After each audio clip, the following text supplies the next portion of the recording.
Hello and welcome to another episode of Hug Me Brother. My name is Tyler. And my name is Colton, and we're unfortunately still stuck inside. That is true. We've been stuck inside for quite a while, but no worries. Just gives us more time to watch Drake and Josh, I guess. That is true. It does give us time. I think it was a good idea to start the podcast in quarantine, because more time. It's fair. So this week we are talking about episodes 1, 2, and 3 of Season 2, and let's just get right to it. The premiere episode of Season 2 is called The Bet. And we open up with Drake and Josh talking about, first they were talking about things that they liked being invented, and then they started talking about challenges and how they've been making bets with each other. Like Josh, I think, drank a carton of milk and, passed out or something, or Drake threw up. He bet him he couldn't chug a whole gallon of milk, and then he threw up. Yeah, so they were in the intro. They were talking about bets, which that's another good thing. Whenever they open the show, they open it with something related to the episode. Yep, I mean that's definitely what it's designed to do. But yeah, so that is the premises of episode 1. Is Drake is just downing junk food left and right, just constantly. And Josh is playing video games and then, beating levels and switching to, a handheld video game, which, funnily enough, it was definitely a Game Boy Advanced SP. That was his handheld game, which I just thought was neat because I haven't seen one of those in forever. And I also had one growing up, and even a red one, which is what he had. So that was just a fun little blast from the past for me. That's ironic. It had the same color as the one you had. Yeah. But yeah, that's just like you said.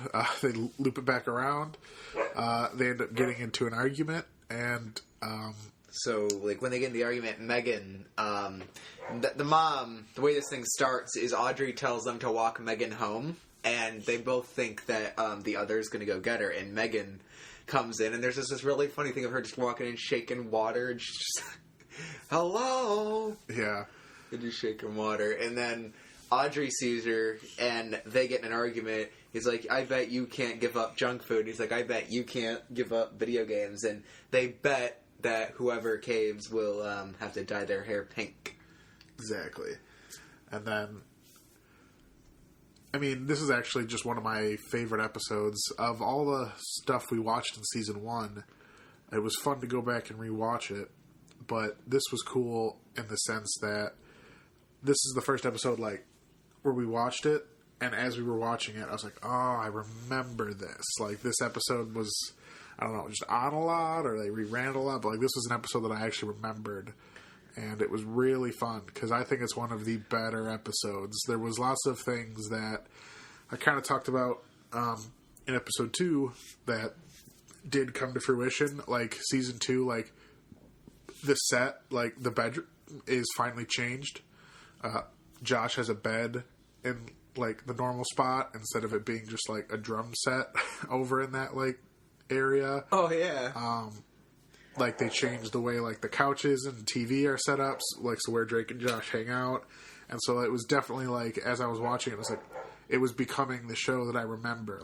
The way it looked, the way everybody interacted, the things they were doing.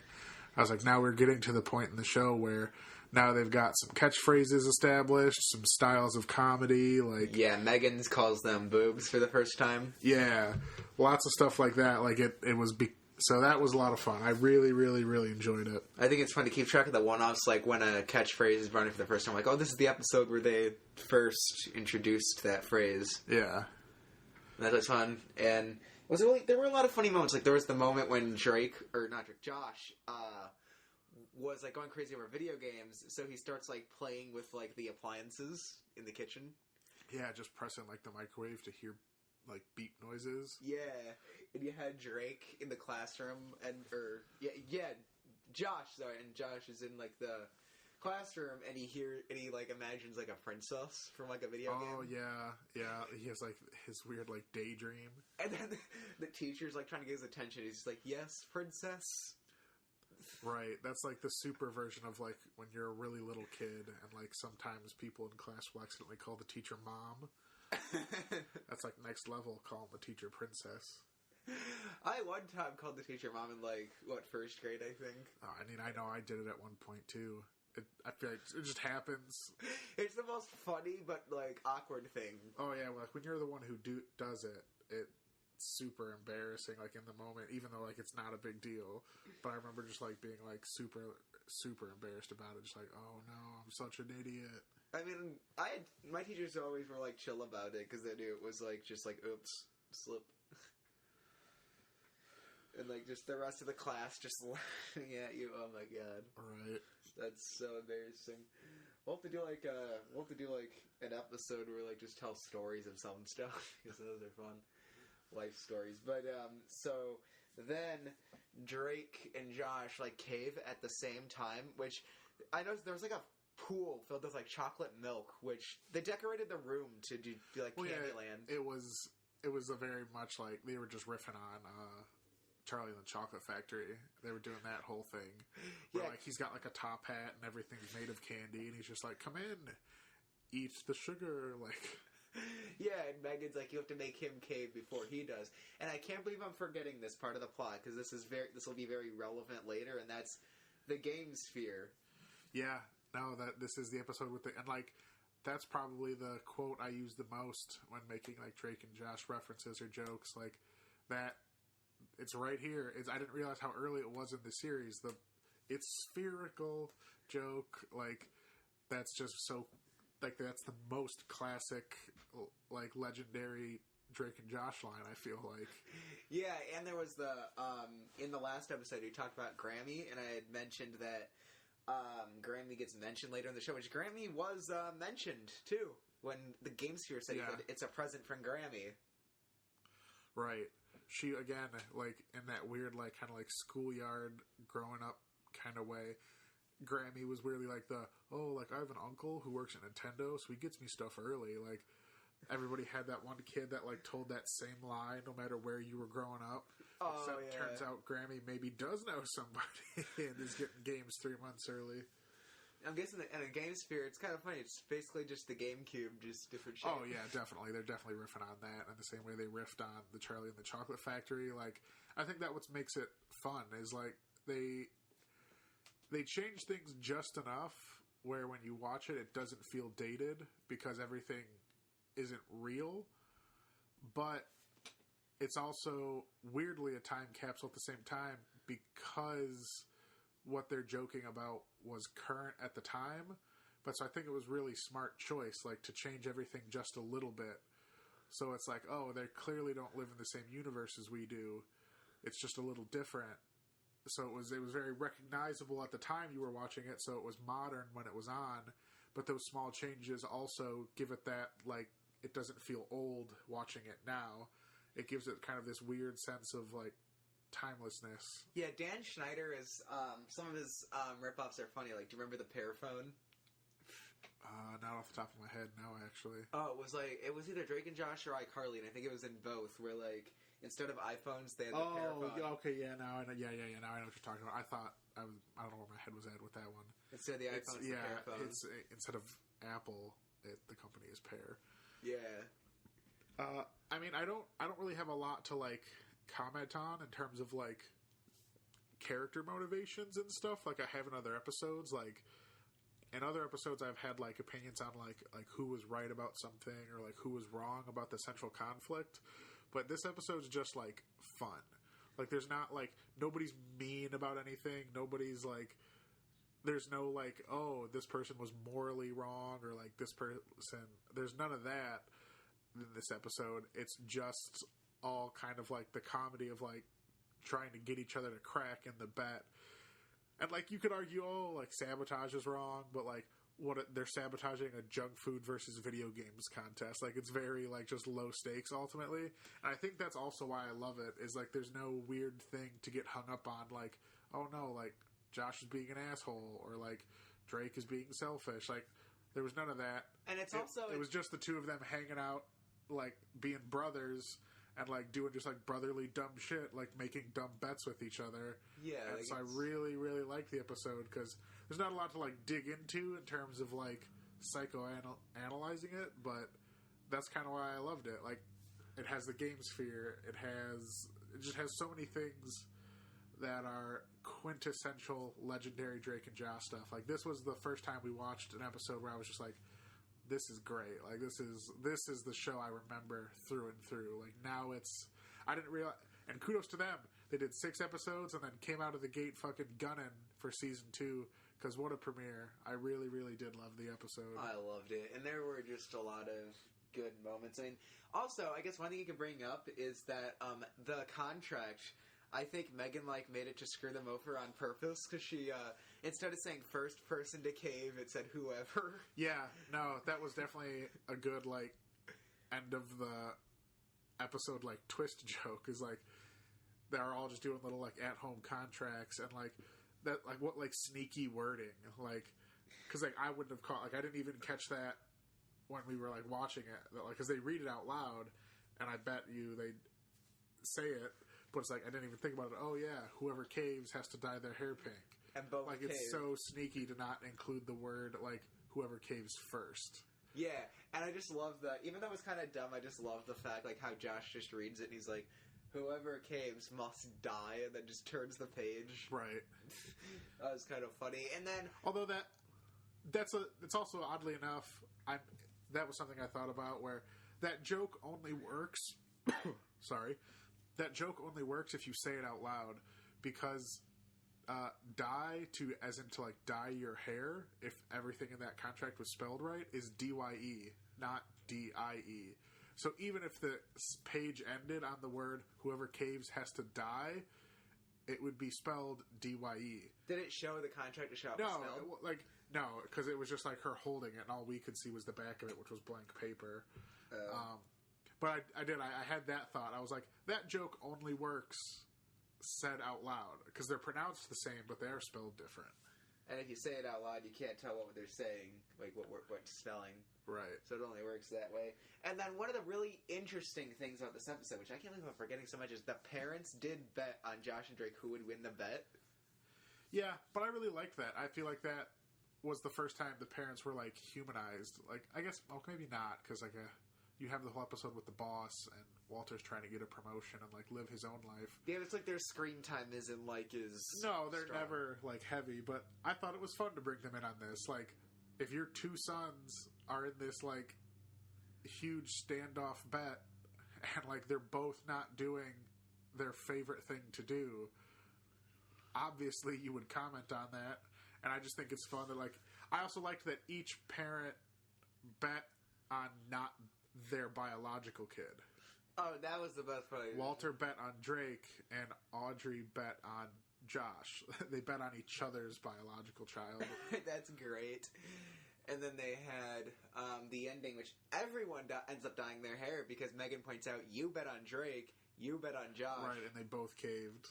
So they ended up all dyeing their hair. And then Drake, when they were leaving for school, he's like, I'll meet you at school. And then he takes the wig off, and it turns out that he did not dye his hair pink. He wore a wig. That was kind of funny.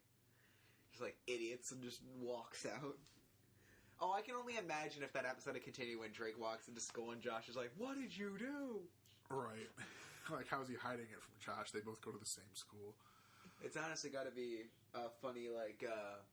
That's the fun part about an episode, is they'll always end it in an interesting way where like the viewer gets to imagine what happened next. Sure. After that. So I always imagine that like Josh like caught him and they got in like a quarrel of some sort because he cheated. So what would you rate this episode? 10 out of 10. Easy. 10, yes. 10 out of 10. Very easy. There wasn't really anything bad to really speak of. Like, season 1 had a few, like, moments, but like this episode I don't feel like there was anything that felt too wrong. I mean, like I said, this is the first episode that like I remembered from like growing up, and it just had some of the most classic Drake and Josh stuff that has like stuck with me through the years. So yeah, I loved everything about it. Yeah, I remember. Arguably a perfect not even arguably, I gave it a 10 out of 10. In my opinion, I think it's a perfect episode of the show. Yeah. My highest rating to go above a 10 is a constellation of stars, which maybe I will give an episode that. So let's move on. We got Guitar. Yep. Which the intro to this was they were talking about bands, I believe. Or music. Yeah. Because I think it was just... there was a band called... yeah, what was the name of it? Not Rock Shock. It was... No, Rock Shock was the name of the concert from season 1. Yeah. Something. I know the Zero guitarist was Gravity. Zero Gravity, right, and Devin Malone. Which I recognize the actor, Devin Malone, the guy. But, so the premise here is Josh... why do I keep saying Josh? It's like a habit. Drake wants to call a radio station to win tickets to Zero Gravity. So he asks like a bunch of his friends in the class, or not really friends, just kind of people he used, to call the radio station for him. And one of the funny moments there was he was in class, and he's like talking, and then Drake gets a phone call, and the teacher's like, "Sit down, Drake." Right. That was kind of funny. How did the teacher get his number? That's just funny. The teacher just called him. Right, that is weird. I didn't even think about that. It was like, how would the teacher call him? I guess that's the joke, because it's like, how would the teacher know his number? I guess that's the joke. But yeah, I mean, I do agree that I thought it was funny that, like, he just managed to, like... He's clearly popular, because he just convinced a classroom full of kids to, like, come hang out at his house and, like, provide nothing. And even, like, you can even tell, like, Drake doesn't care, because they're like, one bag of chips, and Drake's like, "Josh, I told you to pass the can around." Like, jeez. Right, Drake. like one can of soda of, like, a bunch of people sharing, like... Disgusting. That's got to be unsanitary at that Right. point. Oh my god. That is weirdly, like, again, it's harmless, but I think that's a good moment of also, like, that's kind of like keeping true to the character of Drake, that he is sometimes still, like, very selfish. Oh yeah. That's a very selfish thing to do. Like, yeah, I'm going to trick a bunch of people who like me to come over to my house, give them no food or refreshments, and then demand that they all call into a radio station so that I can win tickets to see my favorite band, and I'm not offering to take any of them. It's not like he told the person, like, yeah, if you're the ninth caller, I'll bring you with me. Like, he just was just like, no, you're going to do this for me because I said so, because I want this. And it was like, what are these people's incentive? Which the tickets are plural. Then who would he go with? Like, huh? I don't know. Was it? I thought it was plural. That's what maybe I heard. Maybe I didn't like. Well, it said It tickets. had to have been plural. I don't. Who just says ticket? Yeah, exactly. Maybe he like took Josh or something, because Josh did do well. I don't want to spoil it, but maybe he did take Josh with him because of reasons later. Right. So they go to his house, and Megan ends up being the ninth caller, which was interesting, but also kind of, I guess, expected, because Megan likes to screw them over like all the time. I think, like, I'm seeing it happen now with, like, Megan. Obviously, there was, like, the first Megan prank with, like, the first couple in the season 1, but I think we're now getting to the point where, like, she's now their foil every time. Like, now we're getting into prime, like, everything that goes wrong always ends up secretly being Megan.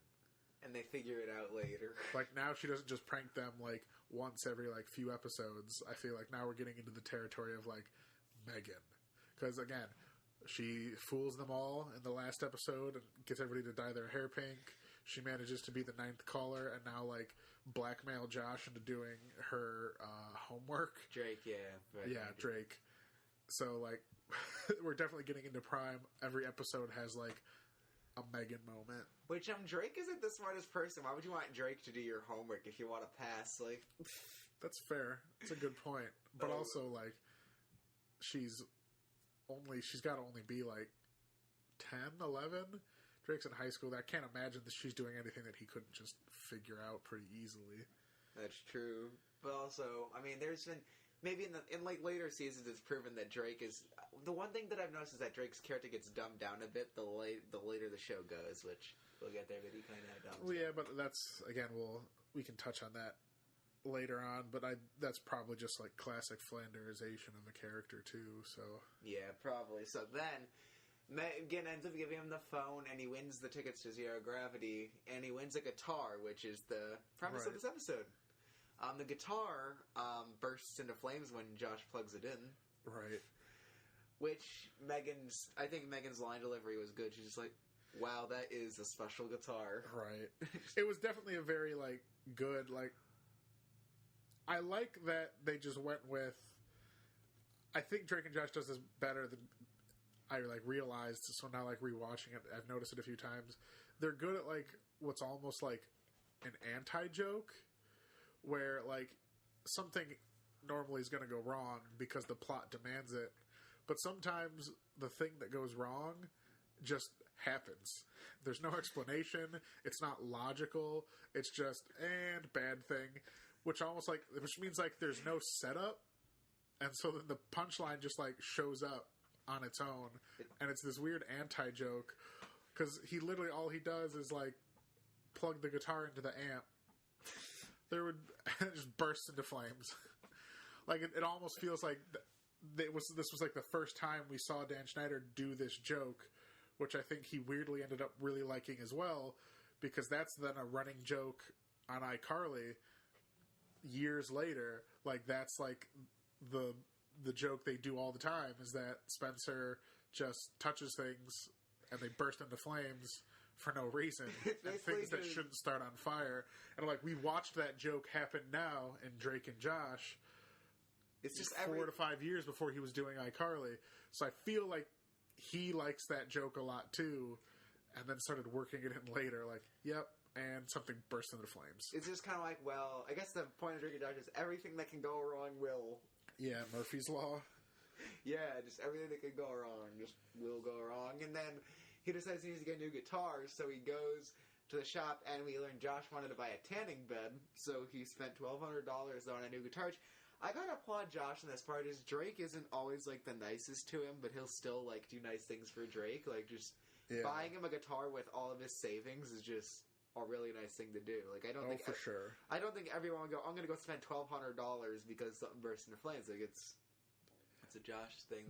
This reminds me a lot of the concert episode where Drake decides to hand over a bunch of money to Grammy, but now here's Josh doing it. Like...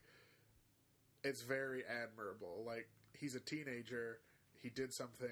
He broke something that somebody he cares about loved. And, like, all he was concerned with at that point in time was doing everything he could to replace it for his brother. Because clearly they're stepbrother, but, like, they clearly love each other. And I definitely think that's cool. That's a very, like, awesome Josh moment. Like, Josh, I think, is the shining hero of this episode for sure. I mean, that's obviously exactly what they were going for. But, like, that's no small feat. Like, it's a lot of money for a kid in high school just to, like, right your wrong. Yeah, and then so he goes up to Devin Malone and breaks his hand. Yeah. With the guitar. And he's just like, you got a penny! Like, what, the whammy bar just, like, hit his hand? I was like, I wasn't sure what happened there. Like, he just hit it. Some part of the guitar hit his hand. Yeah. And it broke, I think. Yep. And then Drake, here's cool, but Drake ended up playing guitar with Zero Gravity. Yeah. Which then Drake did something really brotherly here too, because then he's like, you got $1,200, and he's like, no, you do. Right. I think that's just the right thing to do, though. He knows what Josh did. And I will say, I really liked that part that, like I said, for as selfish as Drake is sometimes, I do like how immediately like appreciative he was. Like, he immediately saw that what Josh did was super fucking like cool of him, and immediately like told him like how much it meant to him. Again, so very just like good moment between them on both ends. Both Josh choosing to do what he did and Drake's reaction to it. But I did end up sitting here being like, man, if some random like 16-year-old kid, and I guess Zero Gravity is a popular band in their universe. It's probably like their Metallica or something. Maybe, yeah. So like, if their lead guitarist and singer had to go out and he did all the singing, but then he just had some kid play an entire live concert in front of like what the guy says like multiple thousands of people. I forgot what number he uses. I think it was like 1,500, something like that. But like, wouldn't you get some recognition? Like, I feel like that would be on the news. I feel like you would hear about, like, huge band lets teenage kid play entire concert at lead guitar. You'd think that, like, Drake would have, like, because he loves music in the show. You would think that Drake would have, like, people would have looked for his music or something, or kind of been like, wait a minute, this guy has talent or something. Exactly. I think it's kind of funny that, like, he could do something that, like, large and with that much viewers and exposure and just, like, to have nothing come of it is also kind of just, like, funny. I don't know if that was an intended joke, because I really don't think it is, but made me laugh to think that, like, he could do all of that and still nobody, like, came to talk to him about, like, a record deal or, like, like, that sounds like the exact type of thing that gets people discovered, and just nothing happens because of it. Great. So what do you rate Guitar? 7. I'll give it a 7. Definitely good. Nothing about it blew me away. Again, I really liked the heartfeltness to it, but as an overall episode, it's just, like, it's good. I'm going to go with that's what I'll say. It's good, not great. Again, I didn't remember it, so, I mean, it must not have been super memorable, so I think it's just a solid, right on the money 7.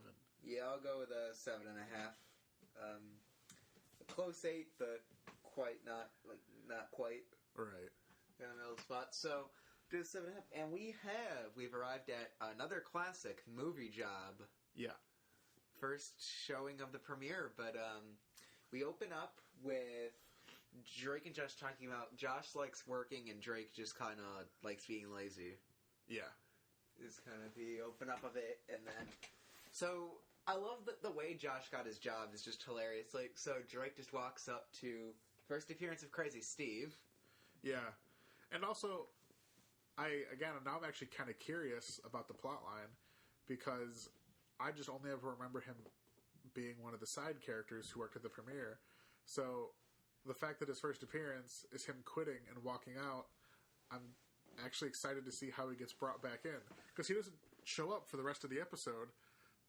So part of me wonders if, like, maybe just Jerry Trainer impressed some people and, like, they wanted to bring him back, because it kind of seems, based on this episode, that was all he was supposed to do, was just, like, be the crazy guy who stormed off. And then everyone just kind of really liked it. Yeah, I feel like this is one of those situations where maybe the directors and everybody, like, really liked the actor, so they wrote the character back in. Could be wrong, but again, when your character, all he does is quit and then never shows up for the rest of the episode. I might Google that on, like, because I'm pretty sure there's, like, a Drake and Josh wiki or, like, a Drake and Josh something website where I can figure that out. Because, you know, Drake and Josh always have, like, fan websites and things. There's got to be information on it. But, so then Josh, he quits, and then he's holding the red vest, and she's just like, do you work for me? And he's like, no. And she's like, well, start tomorrow or whatever. Yeah. And he just gets a job. And then, like, Drake gets a job at the premiere. And I do have one bone to pick with Helen, and she, like, always, like, favors Drake, and it feels like Josh just doesn't exist. Oh, absolutely. But that also never stops. That's, like, her defining, I feel like, character trait for the rest of the show is even when he's not an employee, Helen is totally, like, loves Drake, like, thinks he's the coolest. And she always, even when he's not working there later on in the years in the season, she's always giving him cool stuff, because, like, she just likes him. I just kind of felt bad for Josh. Oh, yeah, of course. I mean, Josh is working his ass off. He loves that job. And I will say, I hadn't thought about it in forever, but I really do love, like, the premiere. Just, like, as somebody who, I adore the movie theater. It's one of my favorite places. Like, I probably go to the movies, obviously not right now with the, lockdown and all that. Unfortunately. But, prior to that, I'm the type of person where I go to the movies 3 to 5 times a month pretty easily, about once a week. So it was kind of fun to just watch and, like, have a movie theater setting. I loved it as a kid too. So, and then one of my favorite things that, like, jokes of Drake and Josh, like, of all time is I always love when we do the slide cut to the premiere, because I love the scene transition. I always love trying to read all the movie titles on the marquee, because it's always just like fun, silly stuff. Like it's just like fake movies. There was like Were you able to make out any of them? yeah, like there's only 6, and it's what's fun about it is they're consistent for the whole episode. They don't change them until the next episode. But yeah, it's like Monsters from the Drain, which is the movie like Megan goes and sees and it scares her. Yeah. I think there was like Camp Mob or something. I don't remember. I didn't think to write all 6 of them down, but I just wanted to point out that I just always love the gags of the silly names because they're always like, okay, now one of them is coming back to me. It's the Empress Strikes Back, because it's that same thing where like they don't have a GameCube, they have a Game Sphere. Like all their movie titles are either just like funny like plays on words. It'll be like things that rhyme or like some like word puns. Yeah. Or it's like a real life movie with the title just slightly changed. Yeah. And we had Drake is just like, I love Drake's sarcasm in this episode. It's just like, Rick, can we get extra large popcorn? And Josh just kind of makes fun of him with the voice. Yeah.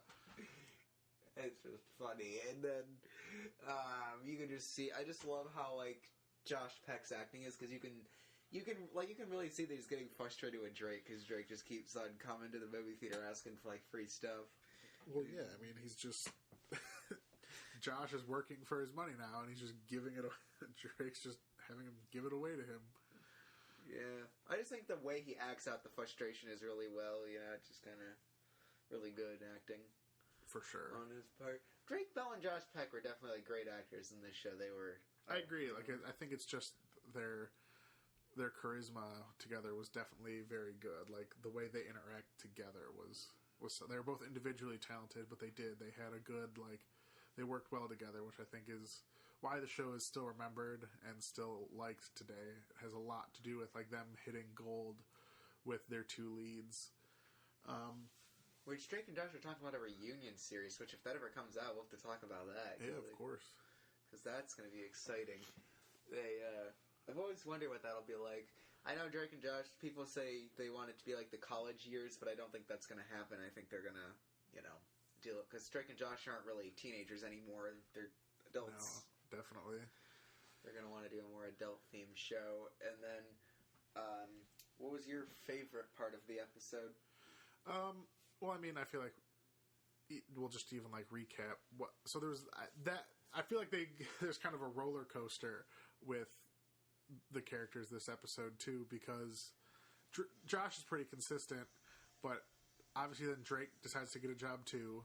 Helen loves him, kind of like takes credit for a lot of Josh's work, gets promoted to assistant manager, and then when Josh's idea to try and like get praise backfires, Drake like covers for him because he knows how much the job means to. So like I feel like Drake's all over the place because he does some classic like selfish Drake stuff. Like first off, if somebody started selling my stuff on the internet, that would be a much bigger problem than just like Josh's reaction that essentially amounts to, oh shucks. Like, shouldn't you be way more pissed that somebody is selling your shit? I would fight somebody over that. Drake? Sell my shit without telling me? That's the rudest possible thing I can imagine. So, like, the fact that that's just kind of played off for a cheap laugh was kind of just like, I'm like, this is a big deal. Like, why? But, so that, and then he keeps taking credit for Josh's work. So, I don't know, it's like I'm torn because I'm like, Drake is, like, selfish for, like, 90% of the episode. Yeah. I'm like, did he redeem himself by, like, covering for Josh? Like, I don't know, like, I feel like Drake came out at a very just like the scales of like did good and did bad were very balanced this episode because he was really shitty for a lot of it, but I guess he also had one big nice gesture. But yeah, there was they weren't selling enough popcorn, so like Josh came up with the idea the for golden balls. Yeah, the golden balls. I love that it just broke out in a brawl again, just like so ridiculous and over the top. Over popcorn, just and like not necessarily over popcorn, because if you found the golden ball, you got free movies for a month. But I'm like, this is movie theaters. Granted, movie theaters have always been like expensive. Well, weren't they? This show was like But like free movies for a month, like yeah, but like only like 2 or 3 movies come out a week. Even if you made a point to go see every single movie, like you would see what 12 to 15 movies. So that's all that Golden Ball got you was 12 or 15 free movies, and also like he didn't say anything about free concessions, and that's what's really expensive. So like, I just love that it broke out into a brawl for like the silliest thing. Like, it's funny because I pay $10 a month. I'm part of the AMC A list, like, or not $10 a month. I think it's like $22, but like, I can see 3 movies for free a week. I pay just $20 to do the same thing that Golden Ball was going to let those people do.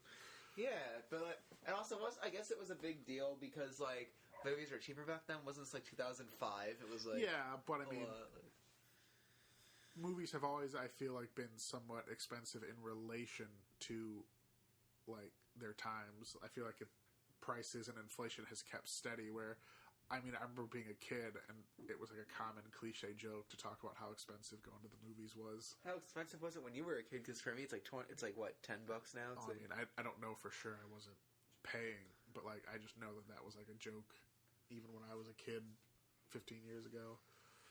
Yeah. And what would you rate Movie Job? I'm gonna go 9. It's not quite a full perfect 10. But, yeah, I mean, 9. It's the introduction of Helen. It's the introduction of the premiere. It's fucking Crazy Steve's first appearance. Like, just so much good stuff. And a very just classic episode. Yeah, I'm going to go with a 9 just because of the Drake and Helen Josh thing. Yeah. It was just kind of... But, yeah, 9 out of 10. And it definitely made me want some popcorn. So, and not just, like, any, like, movie theater popcorn. So it made me sad that everything's locked down because I just want to go to the movies. Well, once the lockdown's over, me and you need to go see a movie. I agree. We definitely gotta go. So we thank you for tuning in. Join us next week. We will be doing episodes 4, 5, and 6 of Season 2. But I'm Tyler. I'm Colton. And this has been Hug Me, Brother.